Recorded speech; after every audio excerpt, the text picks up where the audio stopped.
And this is the view from the Achilleion Palace over to Corfu city and the Balkans in the distance.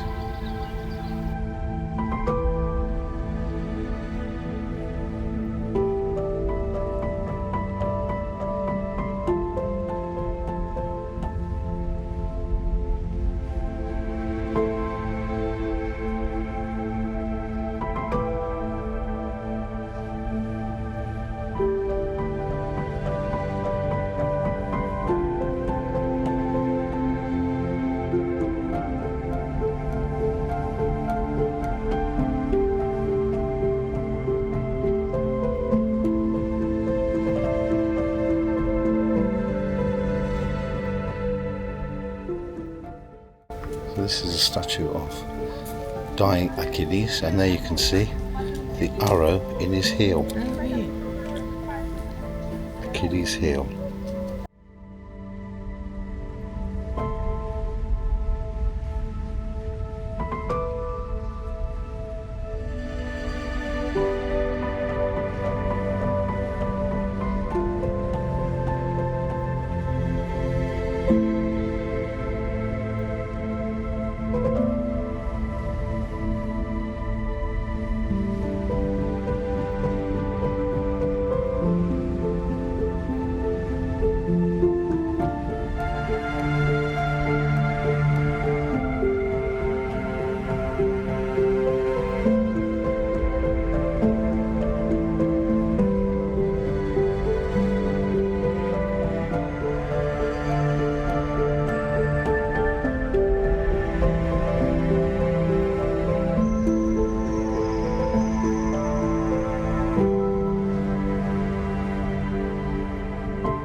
So the Achilleion Palace, although it looks that it's a classic Greek monument, whatever, was actually built at the end of the 1800s by Empress Elisabeth of Austria-Hungary.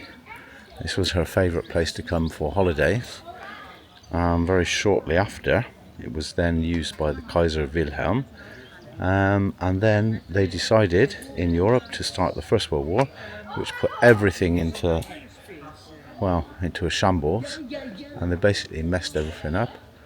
And this is there. Now, what would I say about the Achilleion Palace? It's okay to visit. I've been to Corfu before and I've never been there. I came today. You pay €5 to go to see a crumbling, basically it's a bit of an ego boosting sort of folly. You can't go inside. Everything is cordoned off. There's tape everywhere, and so I'd say give it a miss, really. It's not really that great. It's nicely guarded, nice views, but that's about it.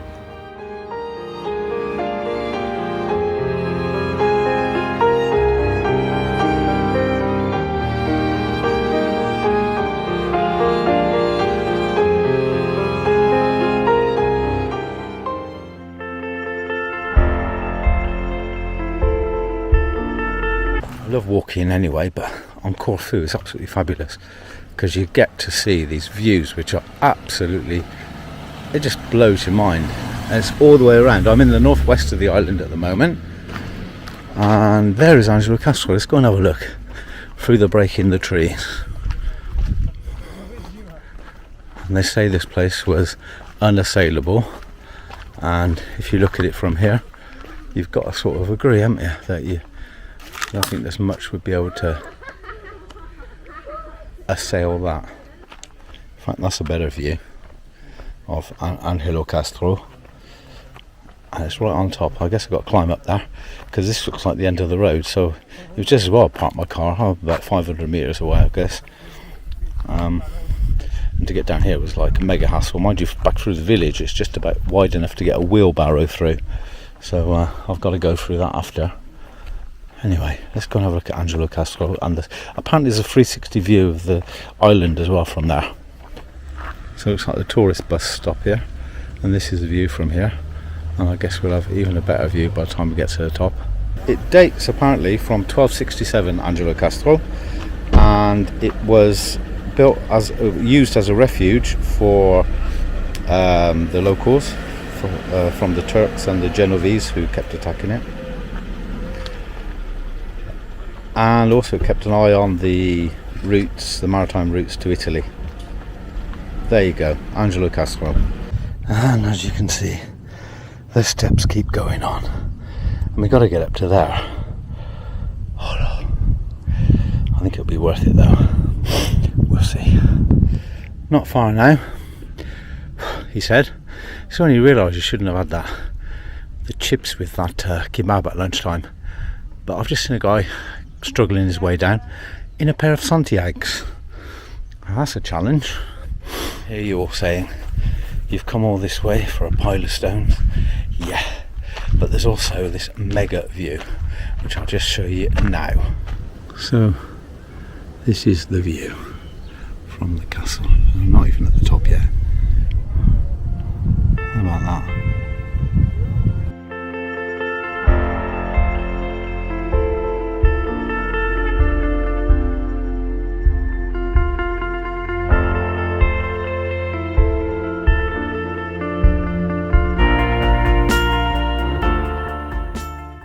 As in most places in Greece, on the top of mountains and stuff, there's a place to pray.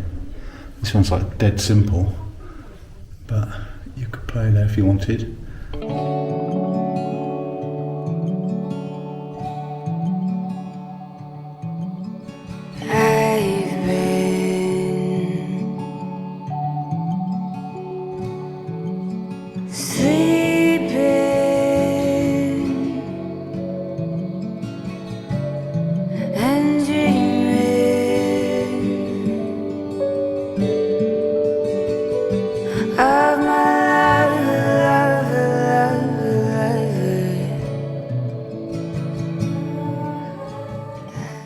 Today we're going to a place where we went last year.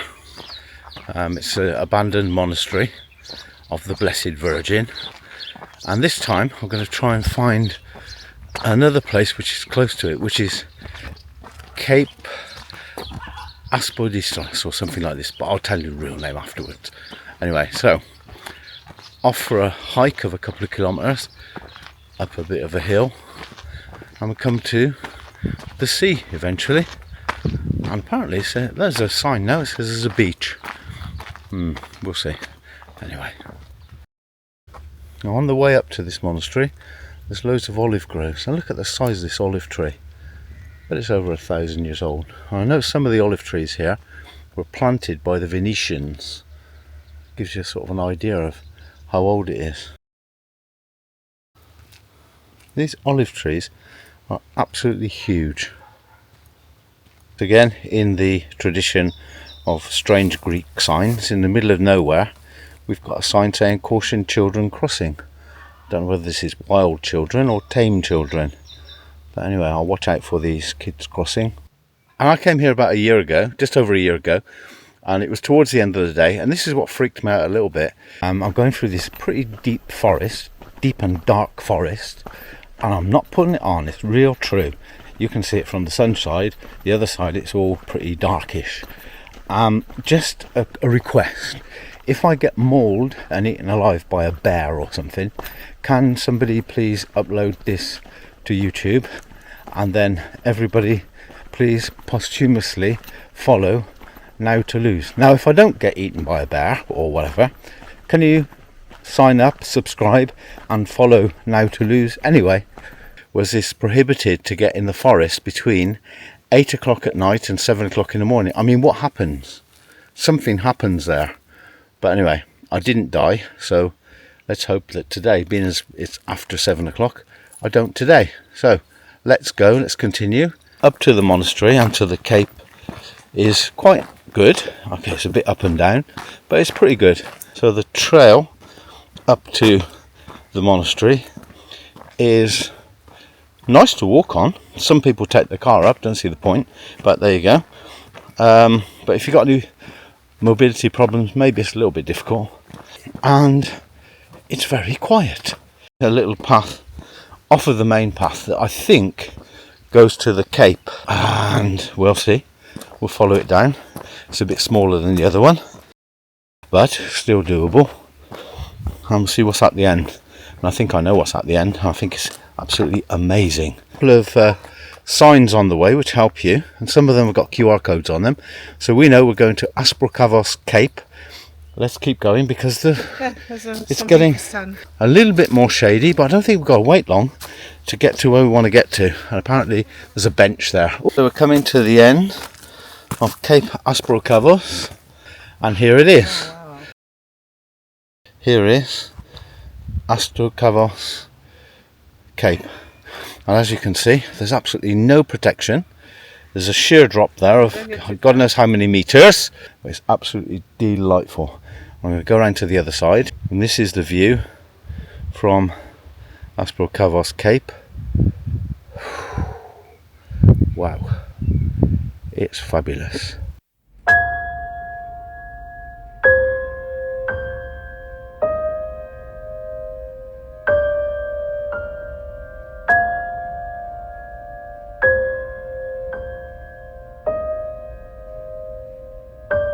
Back down the path from the Cap Asprokavos to the monastery, the ruined monastery, but we'll just have a quick look at that because there's something that could be quite interesting now. And all along you have these fabulous views, but it looks a little bit dodgy because it's a straight drop down and there's nothing to protect you, just your common sense. Let's hope I've got some. And at the end of the track you arrive at this ruined monastery, which we came to last time.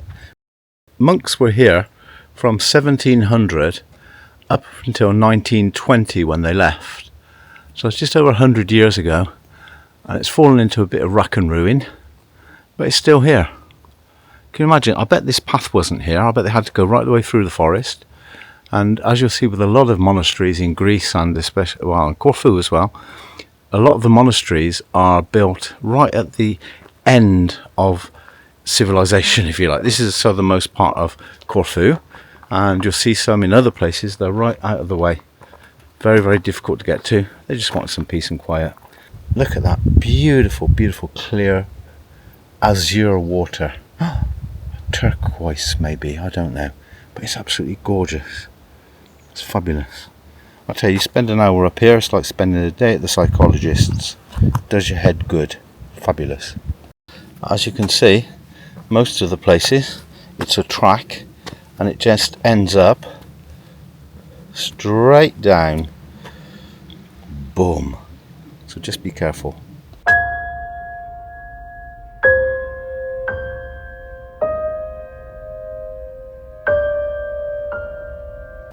And there's lots of these things are everywhere in Cyprus, in Corfu, and in Cyprus as well.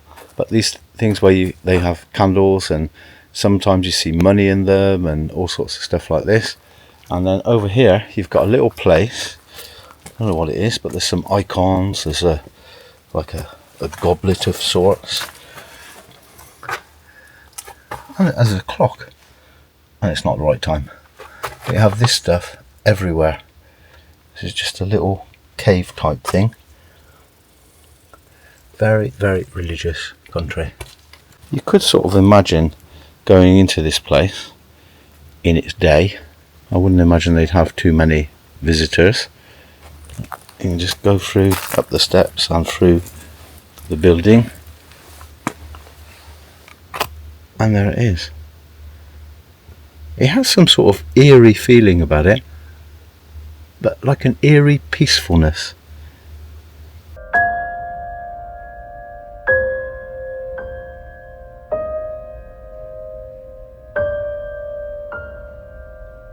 So this is supposed to be the seal or the coat of arms of the Quartanos family, which is a very famous old family in Corfu, and it's supposed to be a hand holding some grapes, a pomegranate, and an ear of corn. I can't see it. All I can see is at the bottom it looks like, well, it looks to me like some grapes, yeah, with a wild boar on top of it, some sort of devil's head, yeah, maybe a sheep or something like that on top, and something else, I don't know. Or maybe I'm not looking in the right place, but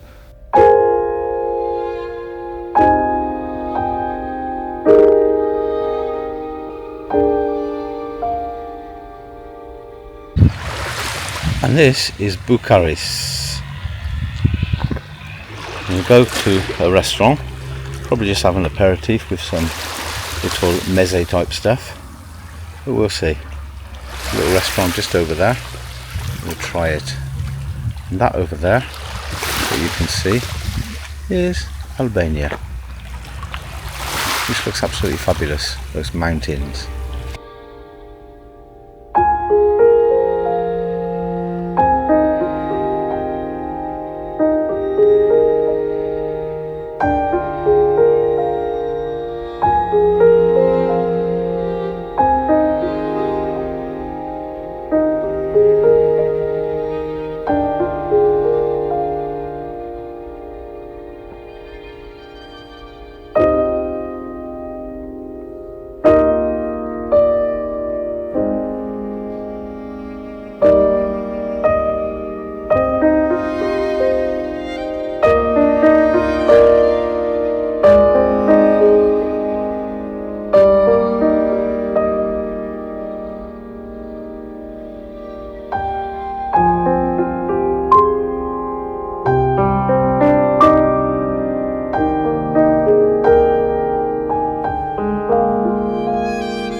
So this is the Canal d'Amour. Now, this could be also the Canal d'Amour, and so could this one. And what they say is, before there used to be an arch there, which was broken away by a storm. And they say that if you swim in the Canal d'Amour, you will find true love. So this could also be the Canal d'Amour. This could also be the Canal d'Amour. So as you see, there are many places that could be the Canal d'Amour. So if you're looking for true love, what I say to you is seek professional help, or swim in all the channels just in case. Keep all of your game barred. Okay, there you go. Top tips from the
view from the Church of the Archangels in Chromos.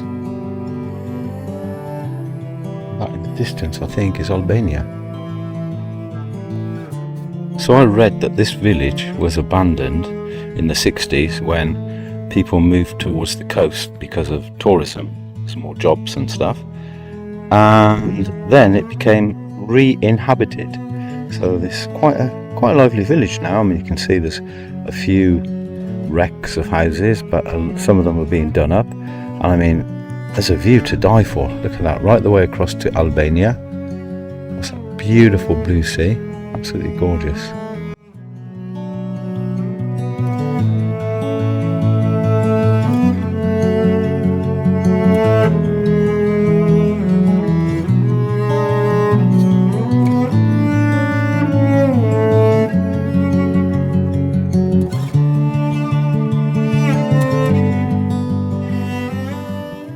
Not only is there a beautiful view from this village, but the smells coming out of the houses is absolutely delicious. I don't know what they're eating, but it smells really nice.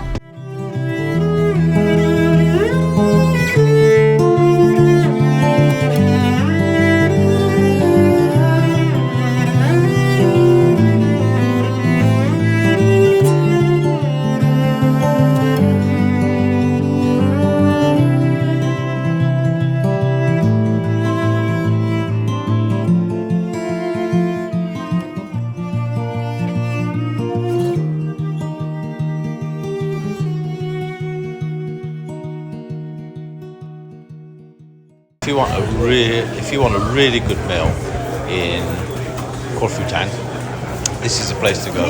Taverna Onino. It's hidden away in a little street. The seating's a little bit sketchy. It's boiling hot inside, but it's absolutely excellent.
This is the Liston in Corfu Old Town, and it's apparently based on Rue de Rivoli à Paris.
And this is a totally deserted Gardenos beach.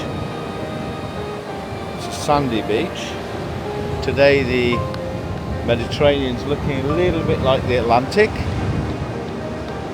but it's absolutely gorgeous. Not a soul on here.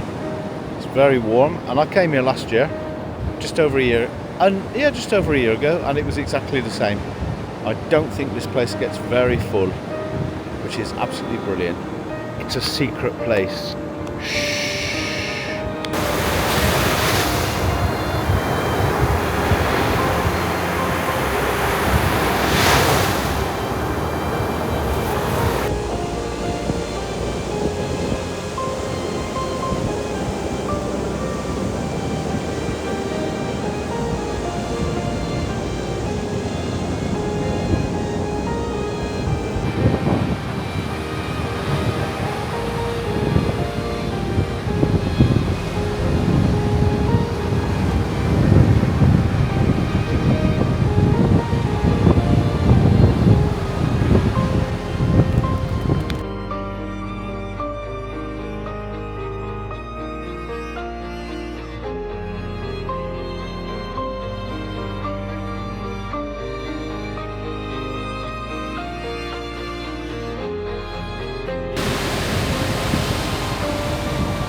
So in front of this 14th century Byzantine fortress of Gardiki is this massive olive tree, which probably dates from around the same time, because I reckon that a lot of the olives, the older olive trees here, were planted by Venetians.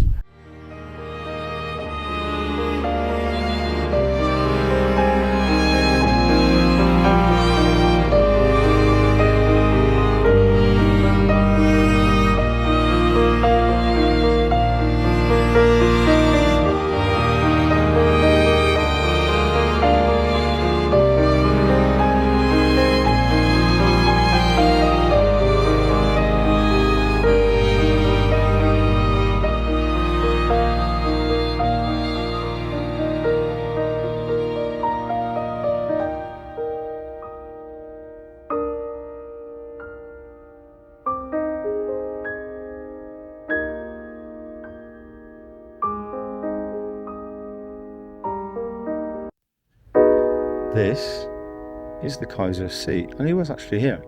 There's loads of photos just past them of him in Greece, and he built this for a telescope, but it looks like the sunset might be a bit of a deception tonight because it's a bit overcrowded.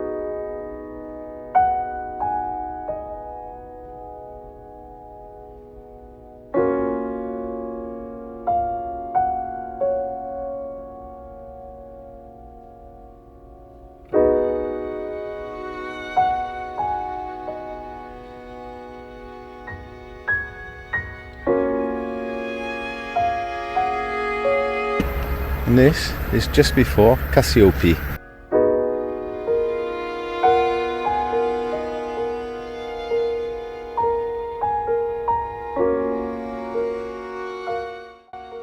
This is a little beach to the south of Cassiope.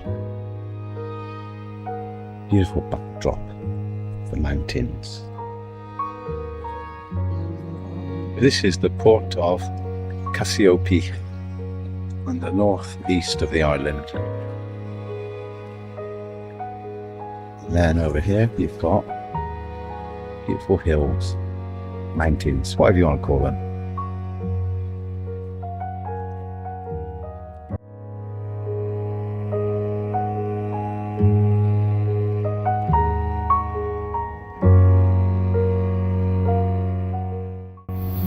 So yet another Byzantine castle on a hill, this one in Cassiope. It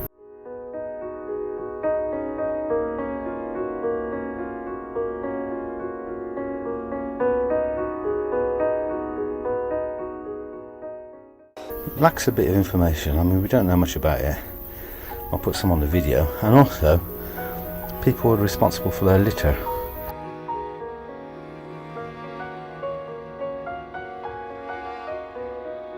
And from here, the Byzantines could look over the port. And as there's quite a lot of English people here, they do full English breakfasts. Don't know whether they did that in Byzantine times, but they probably did. And the castle carries on down there, but I don't think I will, because I saw two quite big snakes yesterday, and I don't want to meet another one. Loads of olive trees, probably planted at the same time. Let's have a look on the other side, see if there's anything up there without snakes, that is. It's absolutely massive. This castle is absolutely huge.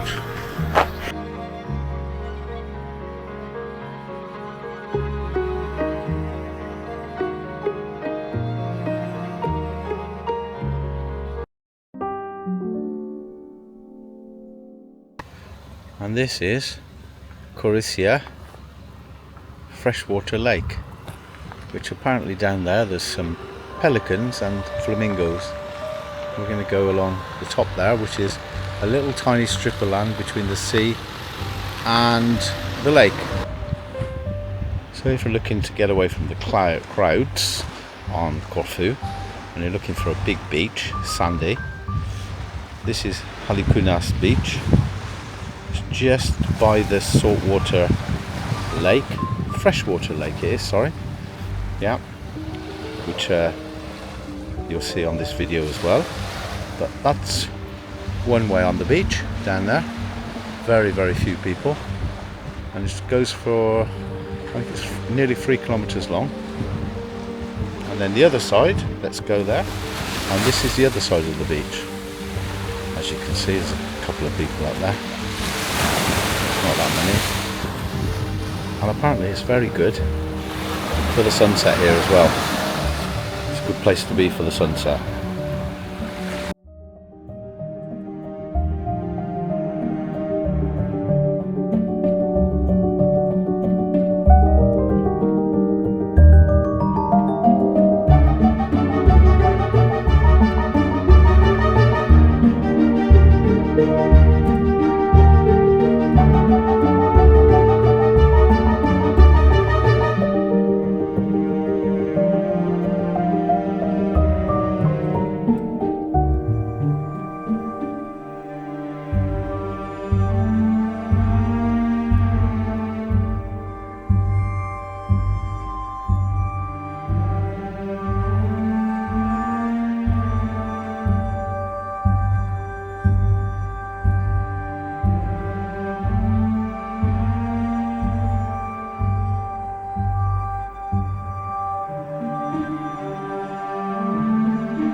This is a lamb roast on the side of the road.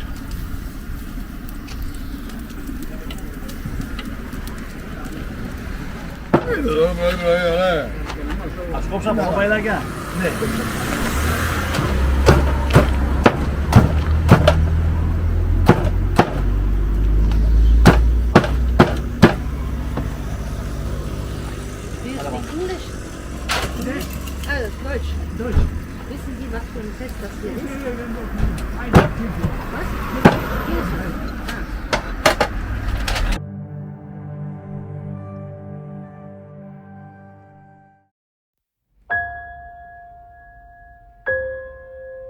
So this is called Logas Beach, which is also known as Logas Sunset Beach, which is apparently the best place to do sunset pictures on Corfu.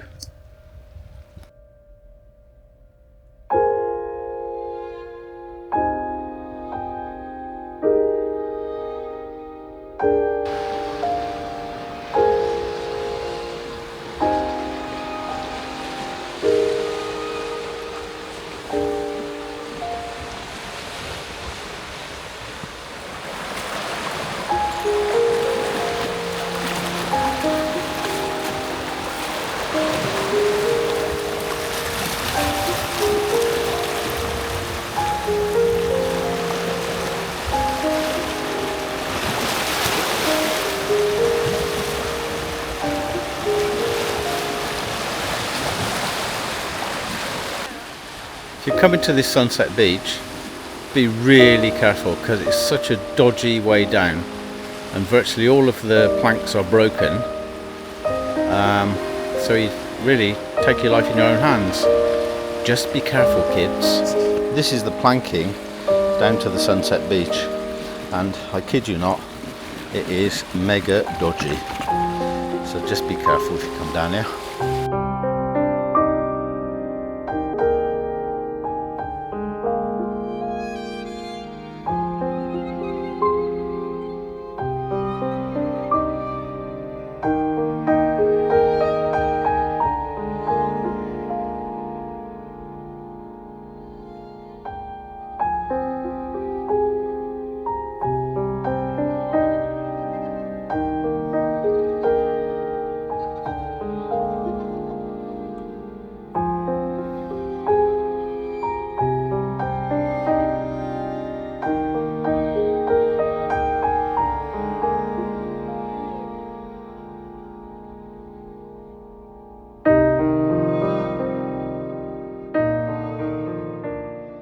I think that in the distance is Palaeocinius, which is the abandoned village. I can't see any way to get down to it. There's a path here,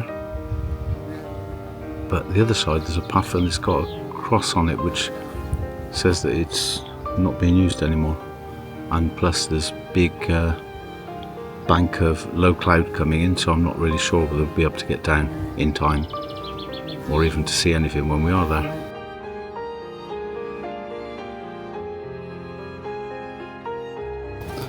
This is the monastery from Pancrator.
The plan was to go to an abandoned village which is down there, and as you can see, it's in low cloud. I don't really fancy getting lost on a mountain top in Corfu, so I'll have to abandon it for this time.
This is the view from the top, or near the top, of Pantokrator, which is the highest mountain on Corfu.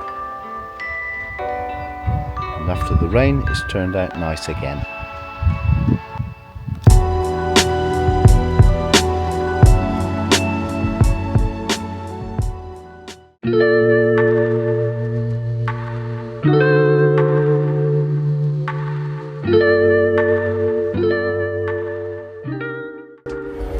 And that's where we're headed. Apparently a very trendy in place to be. See how they react when I ask for a coffee, because I'm driving.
I'm near the monastery, but I've made a bit of an effort to go a bit further to a point of view where you can see this. And I'll go over to the other side now and we can have a look at the monastery. So over this side we can see the monastery perched on the rock there.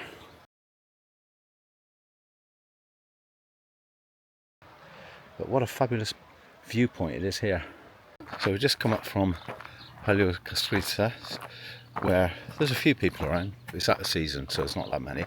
But when I was here last June, there was loads and loads of people on the beach, but hardly anybody up here.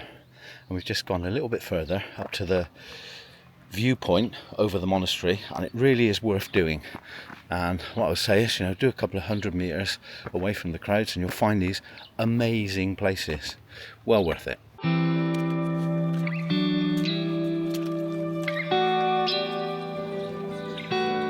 See, you've been in many films.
This is the village of Old Perithia. It's an abandoned village, and it's not abandoned because of any disaster or anything, but it's just that people left here during the 60s and 70s to find work down on the coast, because we're on the flanks of the highest mountain in Corfu. And so we're going to have a look around this abandoned village.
Well, the village was abandoned in the 60s and 70s, but it seems like it's being sort of rejuvenated. There's even a little taverna here. Let's go and find out more.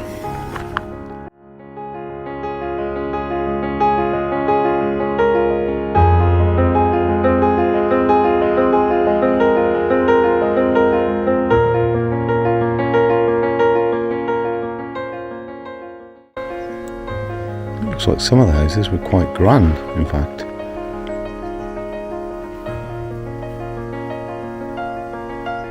This is the oldest village in Corfu. And it looks very much like it's been rejuvenated. I'll put the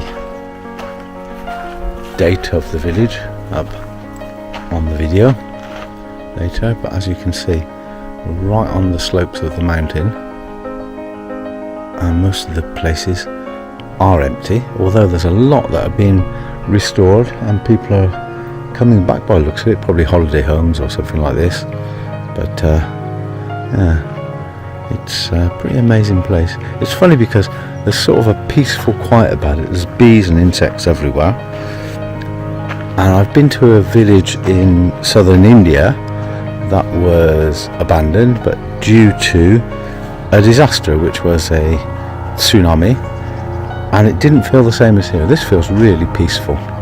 It's like almost as if the people, which I think is the case, left here voluntarily, or not voluntarily, because they needed work, and the work was on the coast in the tourist industry, I would guess, which was just sort of blossoming and starting in the 60s and 70s. But the place I went to in the very southern tip of India, it didn't feel like that. It felt distressed, and this doesn't. This feels really, really peaceful.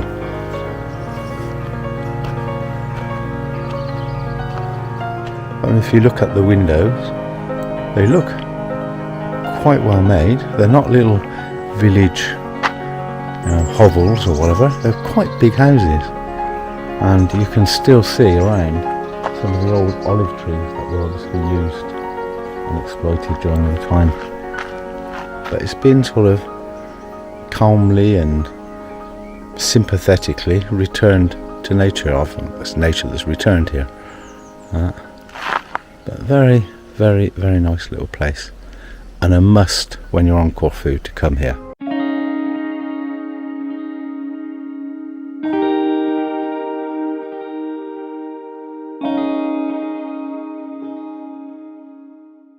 I've seen a few for sale signs on these houses, so I guess they're up for renovation. And honestly, I've seen cars in a worse state on the road than these houses. They're well recuperable. There's another taverna here. So there's two tavernas in this little village. And I think there's another place called the Merchant's House, which looks like a cafe or something. We'll go and investigate. But so there's one taverna. I've counted 4. And I may not have got all of them. There's 3 here. There's a place up there which does food as well. And there's another place down here called Katerina's Cottage, which I'd imagine is a bit of a cafe or something. And there's the Merchant's House further up. There you go. You can even get walnut cake if you want. I wonder if they do bacon sandwiches. I fancy a bacon sandwich. I know. I'm in Greece, I shouldn't, but just fancy one today. I don't know why. Weird that.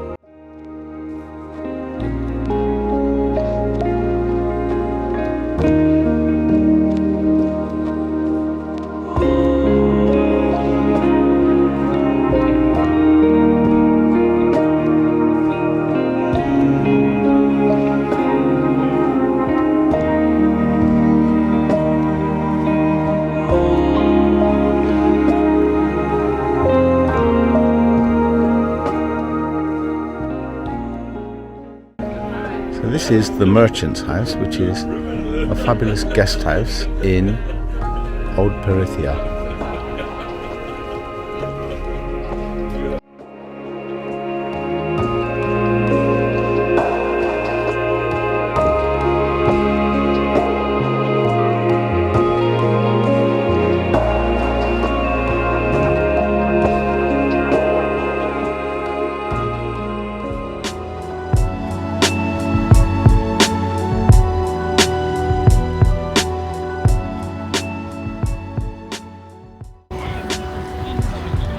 Well, there's loads and loads of fish, and when there are small fish, there are little fish, and there are big fish. So if you want to come to this Monastery, the best place to park is on the other side, not on Canoni, on the other side. I'll put it on the video where to park because you miss all the traffic. You just have this little causeway to cross. There, over there is the abbey, but it's a monastery rather, and we're going to have a look at it in a second.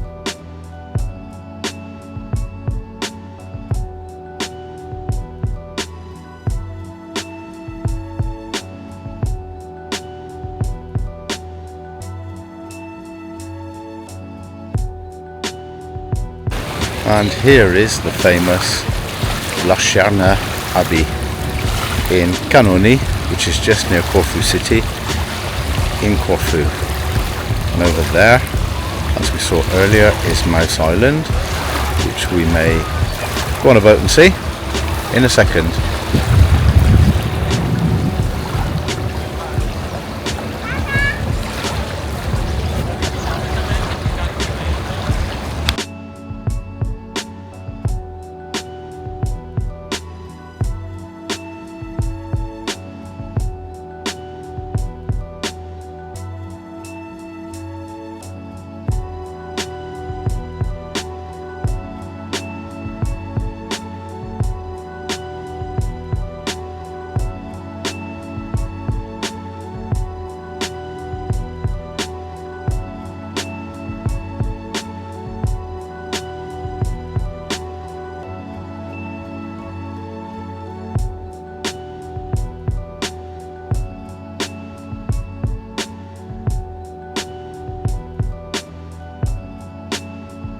Right, now we're going to go up to the 11th century church on Mouse Island.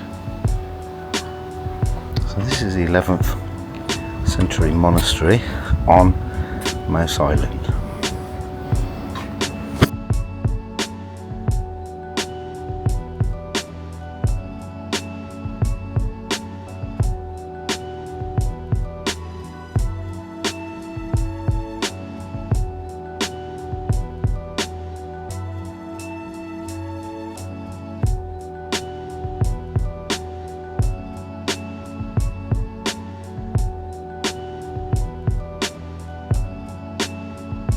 So this is Mouse Island, where the old Corfiots, who were called Phaeacians, helped Odysseus, which is Ulysses, return home to Ithaca, transferring one of their boats. The gods became displeased by this and transformed his ship into stone even before the sailors could disembark. And that is Mouse Island. Now, that is legend, mythology, but who knows? It's a lovely place to be anyway.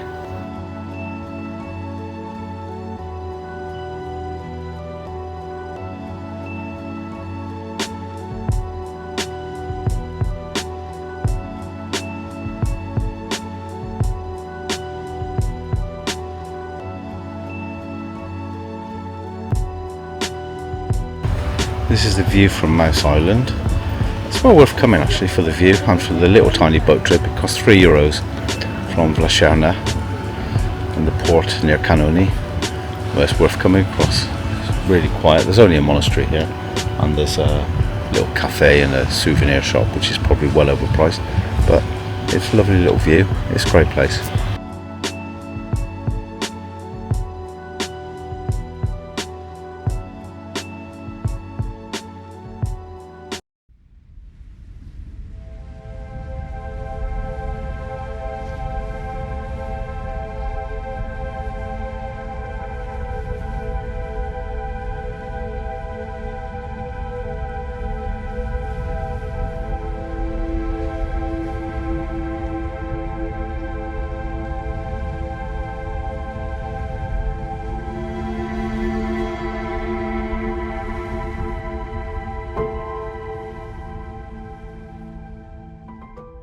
This is what they call Mouse Island, where we were just a minute ago. Just a short little boat trip.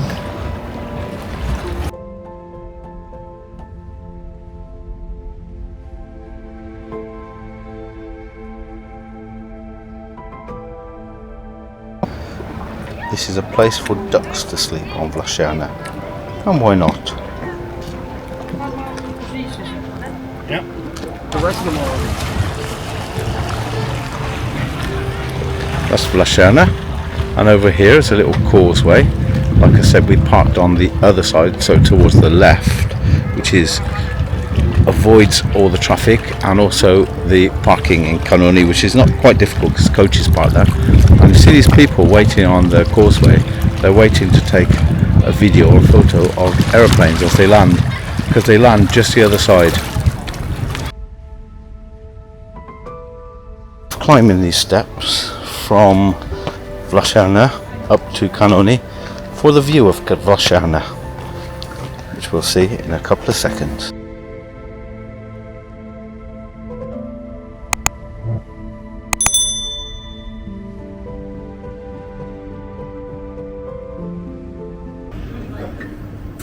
This part of the city is called Canoni, after the cannons that Napoleon stationed here in 1797.